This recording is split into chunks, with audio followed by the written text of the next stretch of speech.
এটি 2025 সালের অগাস্ট মাস। এই অগাস্ট মাসে এসে আমরা ক্রমাগতভাবে দেখতে পাচ্ছি বাংলাদেশের মুক্তিযোদ্ধাদেরকে ক্রমাগতভাবে লাঞ্ছনা করা হচ্ছে। তারা যখন মুক্তিযুদ্ধ নিয়ে সেমিনার করছে, এই তো দুদিন আগেই বীর মুক্তিযোদ্ধা লতিফ সিদ্দিকীকে জামাতের কর্মীরা অকথ্য ভাষাতে গালিগালাজ করে এবং তার সাথে আর তার যারা মুক্তিযোদ্ধা সারথি ছিল তাদের সবাইকেই জেলে পুরে দিয়েছে, মামলা করেছে।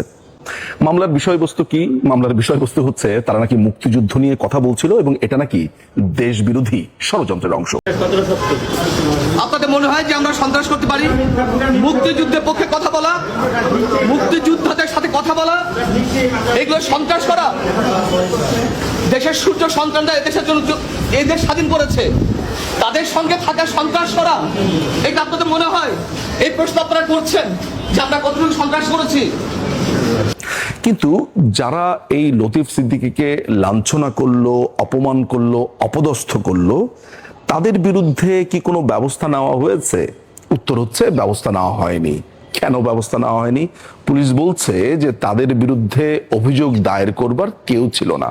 অথচ পুলিশ নিজে উপযাচক হয়ে বীর মুক্তিযোদ্ধা লতিফ সিদ্দিকী এবং অন্যান্য মুক্তিযোদ্ধাদের বিরুদ্ধে মামলা করতে পারলেও এই মব সন্ত্রাসীর বিরুদ্ধে মামলা করতে পারেনি। শুধু কি এই লতিফ সিদ্দিকীর ঘটনা? দুদিন আগে আমরা দেখতে পেয়েছি যে অ্যাডভোকেট ফজলুর রহমান, বীর মুক্তিযোদ্ধা, যিনি বিএনপির চেয়ারপারসনের একজন উপদেষ্টাও বটে, তার বাসার নিচের অ্যাপার্টমেন্টে এসে এই ছাত্রছাত্রী নামের এই এনসিপির টোকাইগুলো কিভাবে কি অকথ্য ভাষাতে তাকে গালিগালাজ করেছে, তাকে বলেছে নেমে আয়, তুই এক্ষুনি নেমে আয়, তোকে পেটাবো, মারবো। এক ভয়ঙ্কর অবস্থা।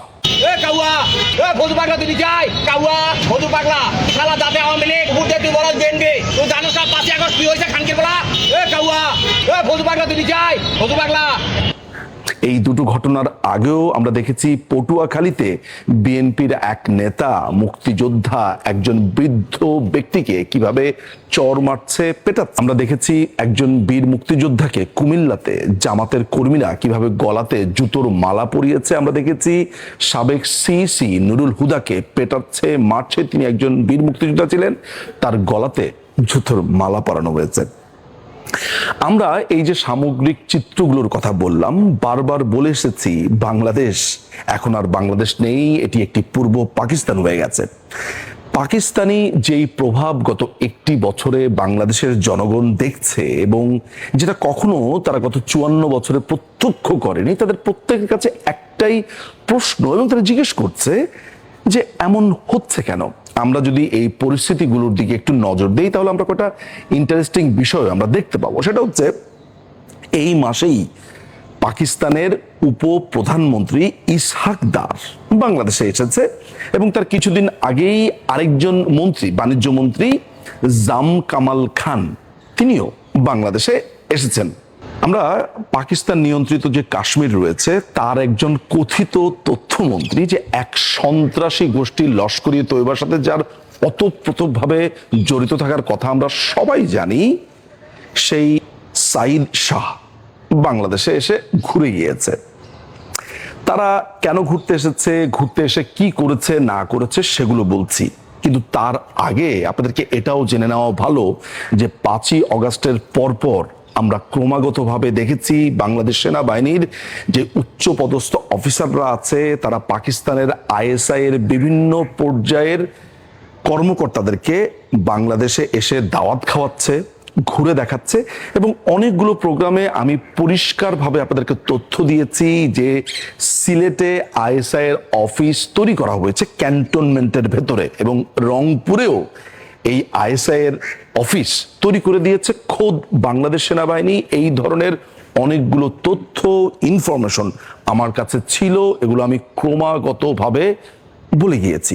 বাংলাদেশ যখন তার মুক্তিযোদ্ধাদেরকে পেটাচ্ছে, বাংলাদেশ যখন মুক্তিযুদ্ধকে ক্রমাগতভাবে অপমান, অপদস্থ করছে এবং বাংলাদেশ যখন মুক্তিযুদ্ধকে ভুলে যেয়ে পূর্ব পাকিস্তান হতে চাইছে, ঠিক একই সময় অর্থাৎ সমান্তরালভাবে যখন আমরা দেখতে পাই যে পাকিস্তানের এই আইএসআই উচ্চপদস্থ মন্ত্রী, লস্করি তৈবার নেতারা বাংলাদেশে এসে নানান ধরনের সেমিনার করছে, সিম্পোজিয়াম করছে এবং একই সাথে তারা বাংলাদেশের সাথে নানান ধরনের চুক্তি সই করছে, তখন আমাদের মনে প্রশ্ন জাগে, এই বাংলাদেশ কি আবার নতুন করে পাকিস্তানের সাথে যুক্ত হতে চাইছে? আমি যখন আপনাকে এই প্রশ্নটা করেছি, এই প্রশ্নের উত্তরও আবার পেয়ে গেছি। কিভাবে? পাকিস্তানেরই একজন কলামিস্ট পত্রিকাতে পরিষ্কার করে লিখেছে, এটাই সুবর্ণ সময় পাকিস্তানের সাথে বাংলাদেশের আবার ফেডারেশন করে পূর্ব পাকিস্তান এবং পশ্চিম পাকিস্তান যে প্রত্যয়টি সেটি সামনে তুলে ধরা, এবং সেটিকে তারা মহা সমারোহে সামনে এনেছে। এমনকি কুখ্যাত রাজাকার গোলাম আজমের ছেলে আমান আজমিকে সেনা প্রধান করবার জন্য পাকিস্তানের তরফ থেকে দাবি উঠেছে, এবং সেটি হয়ে যাওয়াও আমার কাছে কোনো অলীক কিছু মনে হয় না। বাংলাদেশকে যেভাবে ক্রমাগত পাকিস্তানিকরণ, রাজাকারদেরকে যেভাবে উচ্চে তুলে ধরা আর মুক্তিযোদ্ধাদেরকে ক্রমাগতভাবে পেটানো হচ্ছে, তাতে করে এই সন্দেহ বা আপনার ভেতরে এই শঙ্কাটা যে অমূলক নয়, সেটি বলবার জন্য নিশ্চয়ই আপনাকে রকেট সায়েন্টিস্ট হতে হয় না। এখন প্রশ্ন আসছে যে পাকিস্তানের এই যে উপপ্রধানমন্ত্রী বাংলাদেশে এলো, কিংবা এই যে জামকামাল খান এলো, এই যে বাণিজ্য মন্ত্রী, তারা কি ধরনের চুক্তি বাংলাদেশের সাথে সম্পাদিত করেছে? আর বাংলাদেশের সাথে চুক্তি সম্পাদিত যখন হবে, প্রিয় দর্শক, তখন যদি আপনার সামনে একটা কম্পিউটার বা এমন একটা ডিভাইস থাকে যেখানে আপনি গুগল অ্যাক্সেস করতে পারেন, একটু গুগল করে দেখেন তো যে বাংলাদেশের 1 টাকা সমান পাকিস্তানের 2 টাকা 32 রুপি আজকের দিনের হিসেবে। সেখানে পাকিস্তানের মতো এরকম একটা পিছিয়ে পড়া রাষ্ট্রের সাথে বাংলাদেশকে ঠিক কিসের চুক্তি করতে হয়, পাকিস্তানে ঠিক কি জন্মায় যেটি বাংলাদেশে আমদানি করে নিয়ে আসতে হবে, এবং পাকিস্তানে কি পাঠাতে পারি যেটা পাকিস্তান আমাদের কাছে কিনতে পারে, যেখানে পাকিস্তানের বলা হয়ে থাকে প্রায় 60-65% মানুষটা কি এখন ভিক্ষা বৃত্তির সাথে জড়িত। আমি যদি আপনাদেরকে একটা ডাটা দেই, সেই ডাটা অনুযায়ী আমি আপনাদেরকে কয়েকটা তথ্য দিতে পারি। যেমন হচ্ছে যে বাংলাদেশের এডুকেশনের যেই হার, সেটি হচ্ছে 76%। পাকিস্তানের এডুকেশনের হার এখন পর্যন্ত ইন্টারনেট বলছে 68%। বাংলাদেশে মর্টালিটি রেট যেখানে 45%, সেখানে পাকিস্তানে 74%। বাংলাদেশের পার ক্যাপিটা ইনকাম হচ্ছে $2,690, পাকিস্তানের হচ্ছে $1,485। আমি যদি আমাদের পারচেজিং পাওয়ার প্যারিটি এটাকে আমি যদি হিসাবে আনি, তাহলে আমি দেখতে পাই যে বাংলাদেশের সেই সক্ষমতা রয়েছে $10,270 এবং অন্যদিকে পাকিস্তানের রয়েছে $6,287। বাংলাদেশের গড় আয়ু 75 বছর বয়স এবং পাকিস্তানে সেটা 68 বছর বয়স। বাংলাদেশে নারীদের মধ্যে সাক্ষরতার হার যেখানে 72%, সেখানে পাকিস্তানে 42%। এই অগাস্ট মাসে পাকিস্তানের উপপ্রধানমন্ত্রী ইসহাক দার এবং তাদের বাণিজ্য মন্ত্রী জামকামাল খান, তারা যে এই 2 দিনের ব্যবধানে বাংলাদেশে এলো এবং এখানে 6টি MOU অর্থাৎ মিউচুয়াল অফ আন্ডারস্ট্যান্ডিং বা চুক্তির সই হয়েছে, চুক্তি স্বাক্ষরিত হয়েছে। সেগুলো কি? পাকিস্তান নাকি বাংলাদেশের ডিপ্লোম্যাটদেরকে ট্রেনিং দেবে, পাকিস্তান নাকি বাংলাদেশের নাগরিকদেরকে ভিসা ফ্রি এন্ট্রি দেবে, একই দিকে তারা নাকি বাংলাদেশের ছাত্রছাত্রীদেরকে সুলভ মূল্যে সেখানে শিক্ষার ব্যবস্থা করে দেবে। এই ছাড়াও কিছু বাণিজ্য চুক্তি সহ আরো কয়েকটি চুক্তি হয়েছে যেগুলো অসম্ভব রকমের ইনসিগনিফিকেন্ট। এবং আশ্চর্যের ব্যাপারগুলো হচ্ছে যে বাংলাদেশের কোনো ওয়েবসাইট অর্থাৎ সরকারি ওয়েবসাইটে এই তথ্যগুলো পুরোপুরি নেই, বিভিন্ন পত্র পত্রিকার মারফত এগুলো আমাদেরকে জানতে হয়।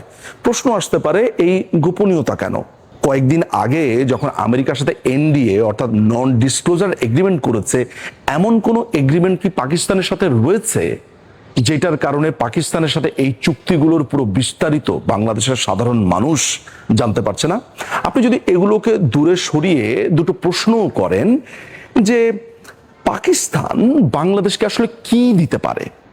1971 সালের 30 লক্ষ শহীদ বা 2 লক্ষ নির্যাতিত মা বোন কিংবা কোটি কোটি শরণার্থী যখন পার্শ্ববর্তী ভারতে আশ্রয় গ্রহণ করেছে, এই যে ফুল ট্রমা, সেগুলোর ক্ষতিপূরণের প্রশ্নে ইসহাক দার বলছে বাংলাদেশিদেরকে হৃদয় পরিষ্কার করে আসতে। এবং ইতিমধ্যেই নাকি পাকিস্তান দুবার ক্ষমা চেয়ে ফেলেছে। 1974, first time that issue was resolved in writing. The document is historic and is available in both countries. I think let's move forward. We have to work together. We have bright future in this. So you see, this has been done actually, and the issue was resolved twice. 1974 and then early 2000 when General Musharraf visited, and he told the entire nation on behalf of the entire nation of Pakistan to the entire on behalf of Pakistan to entire nation of Bangladesh. So I think now what a religion, whatever Islamic teaching, what a Holy Quran, what a Sunnah of Muhammad Sallallahu Alaihi Wasallam tells us, then you should have cleanest heart and move together, and we are a family. অথচ আমাদের কাছে তথ্য বলছে পাকিস্তান কখনো officially তাদের এই কৃতকর্মের জন্য বাংলাদেশিদের কাছে কখনো ক্ষমা চায়নি। পাকিস্তানের যেই 195 জন সেনাবাহিনীর অফিসারকে সুনির্দিষ্ট করা হয়েছিল যে তারা মুক্তিযুদ্ধের সময় যুদ্ধাপরাধে যুক্ত ছিল, তাদের বিচারের প্রতিশ্রুতিও বাংলাদেশকে দেওয়া হয়েছিল ত্রিদেশীয় চুক্তির মাধ্যমে, কিন্তু সেটি কি কখনো পূর্ণ করা হয়েছিল? পাকিস্তানের সেই সময় বাংলাদেশ এবং পাকিস্তান যখন দুটি অভিন্ন রাষ্ট্র ছিল, সেই সময় আমাদের কাছে যে বৈদেশিক সাহায্য এসেছিল মুক্তিযুদ্ধের পর, সেই সব বৈদেশিক সাহায্যগুলো কি আমাদেরকে ফিরিয়ে দেওয়া হয়েছিল? আমাদের জনগণ থেকে যেসব ট্যাক্স উত্তোলন করা হয়েছিল, বৈদেশিক যেসব সাহায্য বা সহযোগিতা এসেছিল এই পূর্ব পাকিস্তান, তৎকালীন পূর্ব পাকিস্তান, এখনকার বাংলাদেশের জন্য, সেটি কি আমাদেরকে দেওয়া হয়েছিল? এই যে এত হত্যা, এত ধ্বংসলীলা, এত কিছুর জন্য যে ক্ষতিপূরণ, সেই ক্ষতিপূরণ কি পাকিস্তান দিয়েছিল? এই এতগুলো প্রশ্নের কোনো ধরনের উত্তর নেই, বরঞ্চ বলে দিচ্ছে আমাদেরকেই নাকি আমাদের মন পরিষ্কার করে আসতে হবে। সেখানে এই ধর্ম ব্যবসায়ী পাকিস্তান কোরআন শরীফের উদ্ধৃতি দিচ্ছে। আপনারা জানেন একজন প্রতারকের সর্বশেষ জায়গাটি হলো ধর্মকে ব্যবহার করে রাজনীতি করা। এই পাকিস্তানের উপপ্রধানমন্ত্রী বাংলাদেশে এসে এই স্পর্ধা দেখিয়েছে যে 71 নাকি এখন একটা মীমাংসিত বিষয়, দুই ভাইকে একসাথে কাজ করতে হবে। ঠিক সেই সময়ই যখন মুক্তিযোদ্ধাদেরকে পেটানো হচ্ছে, তাদেরকে জেলে পড়া হচ্ছে এবং মুক্তিযুদ্ধের সভা করার সময় বলা হচ্ছে বাংলাদেশ বিরোধী সভা, সেখানে বাংলাদেশের মানুষ নিশ্চুপ নীরবতা পালন করছে। কেন করছে আমি সেটি জানি না, সেটির উত্তরও আমার কাছে নেই। বাংলাদেশ কি আসলে তার মুক্তিযুদ্ধকে ভুলতে বসেছে? বাংলাদেশ কি ভুলে গেছে যে যেই 5ই অগস্টের কথা তারা বলছে, যেই নতুন স্বাধীনতার কথা বলছে, পাকিস্তানেরই সন্ত্রাসী গোষ্ঠী লস্করি তৈয়বার অন্যতম প্রধান নেতা মুজাম্মেল হাশমি পরিষ্কার করে বলছে যে 5ই অগস্টের যে সন্ত্রাসী হামলায় সেইখানে তারা ওতপ্রোতভাবে জড়িত ছিল, তাদের সন্ত্রাসীরা সেইখানে গুরুত্বপূর্ণ ভূমিকা রেখেছে।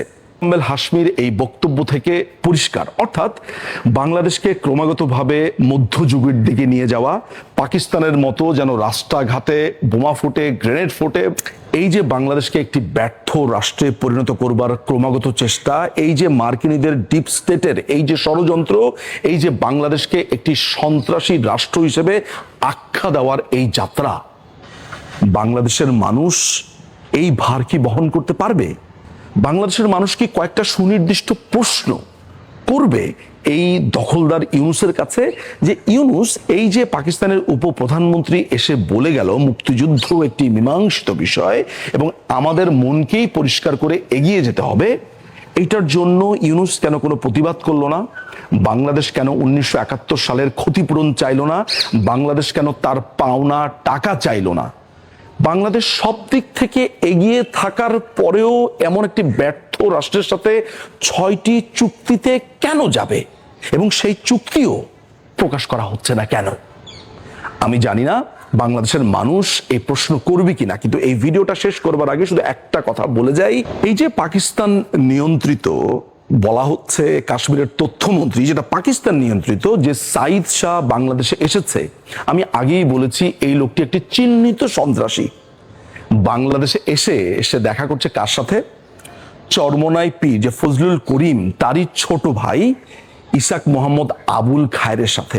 আমাদের কাছে প্রশ্ন আসে না যে পাকিস্তানের একজন লোক এসে, যে নিজেকে কাশ্মীরের তথ্যমন্ত্রী বলছে, পাকিস্তান নিয়ন্ত্রিত, সেই লোকটি এসে শুধুমাত্র যখন ইসলামী আন্দোলনের নেতার সাথে দেখা করে প্রশ্ন আসে না ঘটনাটা কি?